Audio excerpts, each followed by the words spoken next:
Welcome back to the luxury car. Today, we're taking a deep dive into one of the most iconic muscle cars of the late 70s and early 80s, the 1980 Chevrolet Camaro Z28. With its aggressive styling, V8 power, and a legacy that still turns heads today, this car defined an era. We'll cover everything: the exterior, the interior, the performance, and finally, whether this beast still holds up today. So buckle up, and let's get started. Exterior. The 1980 Camaro Z28 looks like pure muscle. This car came out during a time when performance cars were struggling due to emissions regulations, but Chevy still managed to give the Z28 an aggressive, race-ready look. Check out the front grille, sleek, with that signature split design.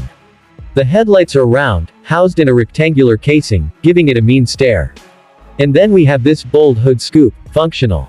Not exactly. But it adds serious attitude.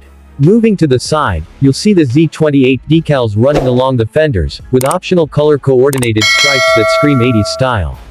The body lines flow smoothly, with flared fenders giving it a wider stance.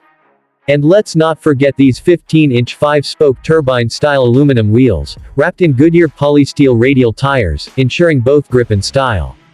At the back, we get the classic wraparound taillights and that subtle rear spoiler that gives the car a sporty finish. This was the last year before Chevy changed the Camaro's design in '81, making this model a true collectible. Interior. Stepping inside, we're greeted with a cabin that's all about driver focus, but with that late 70s GM feel. The bucket seats. Super comfortable, with vinyl or optional cloth upholstery, and bolstered just enough to keep you planted during those spirited drives. Looking at the dashboard, it's got this classic cockpit-style layout. The gauge cluster is simple but effective, featuring a speedometer, fuel gauge, and tachometer, though, let's be honest, most Z28 owners care more about the tach.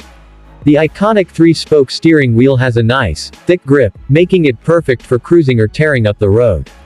The center console houses the automatic or manual transmission shifter, with power window controls available as an option. And for entertainment, a factory AM/FM 8-track stereo. Yes, we're talking peak 80s technology here. Overall, it's a comfortable but sporty interior, made for long cruises and quick bursts of speed when the road allows it. Performance. Under the hood, we have a 5.7L 350 cubic inch V8 pumping out 190 horsepower and 280 pound-feet of torque. Yeah, those numbers might not seem crazy by today's standards, but back in 1980, it was still one of the most powerful muscle cars on the road. You could get this engine paired with either a 4-speed manual transmission or a 3-speed automatic.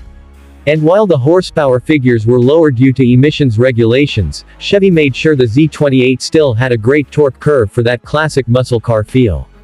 The Z28 also featured a limited slip differential, performance-tuned suspension, and revised shocks and springs. This meant better handling than older muscle cars, making it one of the best handling Camaros of its time. Acceleration: expect a 0 to 60 time of around 7 seconds, which wasn't bad for the era. And that exhaust note. Let's just say, when you put your foot down, you still get that deep, throaty V8 growl that muscle car lovers crave. Well, it's got timeless muscle car styling, a comfortable and sporty interior, and a V8 that still brings a smile to your face. Sure, it's not the most powerful Camaro ever made, but for 1980, it held its ground against competitors like the Ford Mustang and Pontiac Firebird. If you're looking for a classic American muscle car, with a mix of style, performance, and collectability, the '80 Z28 is a solid choice. Prices for these cars have been rising, so if you're thinking about getting one, now might be the time. What do you think? Would you take this Camaro over a Mustang or Trans Am from the same era? Let us know in the comments below. Don't forget to like, subscribe, and hit that bell for more classic car reviews. Thanks for watching, and we'll see you in the next one.